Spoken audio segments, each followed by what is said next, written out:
Punjab Kings से चाहेंगे कि पंजाब श्रेयस अय्यर की कप्तानी में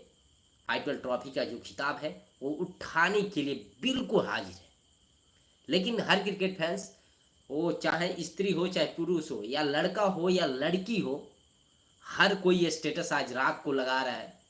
कि विराट के नाम 18 साल का सूखा खत्म होने वाला है और 18वां सीजन, क्योंकि जर्सी नंबर 18 विराट का हर लड़का या लड़की के स्टेटस इंस्टाग्राम, फेसबुक, व्हाट्सएप सब पे स्टेटस मैंने देखा रील्स के जरिए कि हर कोई कह रहा है क्या विराट भैया इस साला भी कप नाम दे और इस साला कप नाम दे, क्योंकि क्वालिफायर और क्वालिफायर 2 वाली टीम्स जो होती है वह आईपीएल चैंपियन की ट्रॉफी उठाती है और इस बार